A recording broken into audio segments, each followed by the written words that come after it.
Cami, it's Bridget here. I just watched your week 7 update after I finished my week 27 update. Um, so, um, I'm, 20 weeks out further than you are, and I was reading your, um, I was watching your video on the stages that you've been going through, and I can agree that myself, I did feel super sad when I came home from the hospital. I got really depressed, especially because I was on a 2-week liquid diet after my surgery, and I had already been on a 2-week liquid diet prior. So I was on liquids for a month, and I was depressed and sad and crying, and it was all really about missing the food, about not being able to eat, questioning what I had done to myself, questioning if I needed to be that drastic. And that went on for quite some time. I'm sure in one of my videos I talk about it. Then the mental hunger. I still kind of fight the mental hunger. It's because I don't handle pastas or rice or bread, things that we shouldn't really have a lot of anyway, but I don't handle them well at all, even if I try to eat a small, portion. But I have the mental hunger watching the commercials, going by restaurants every day. I mentally, I was talking to my mom today, for instance, and she was at Subway picking her and my sister up a sub, and I just thought, oh, God, if I could eat a sub sandwich right now, I would shove the whole thing down my throat. And I would. I mean, literally, if I was able to, if I hadn't had this surgery, there would be nothing to stop me from doing it. I mean, I would eat an entire sub and maybe more. I still fight that mental hunger. From day to day. I mean, it varies. I can go a couple weeks and not be hungry at all, mentally or physically, and then one day it'll just hit me. My brain just starts thinking about food,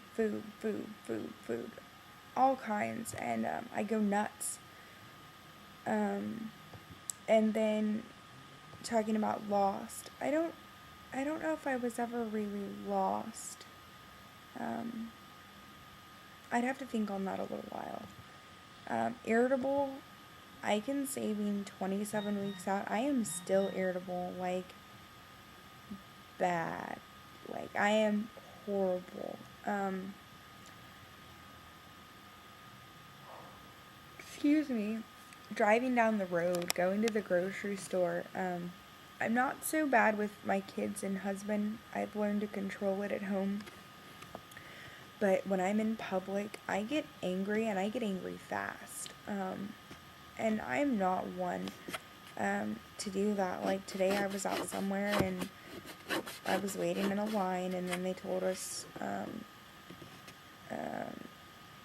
that we couldn't sign in, that they were going to give everyone a fair chance, and me and 5 other women went off on this supervisor, that if you were, and it was a group setting, but if you had been in a line, it would be said that first person was first, and the last person at the end of the line knew that first person was first. But in this environment, she was trying to act like, we would sign up, however, the sign-up sheet got passed around, and I went off. I was mad. And I normally wouldn't have done that. I normally wouldn't even have said anything. I would have just choked it down and been like, oh, well, whatever. I mean, but a big part of that, I think, was the fat girl in me. Being able to emotionally stuff food down my throat.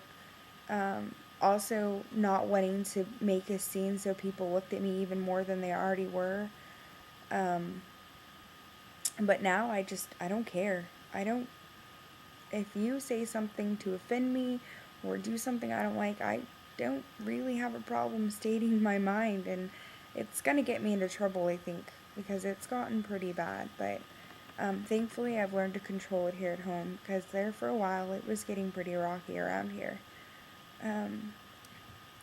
But I mean, we all go through these stages. I think at least most of us. I can't speak for everyone, but I really do think we we all have different things that happen to us after this surgery, because it really is life changing, um, and it's very drastic, and it just changes us physically, emotionally, mentally. I mean, everything is different now, and I just wanted to let you know you're not alone. Hopefully your stages pass and they don't stick with you. But for me, the mental hunger and the irritability at 27 weeks out is still around. So, I don't know. But I guess that's it. Have a good night. Bye.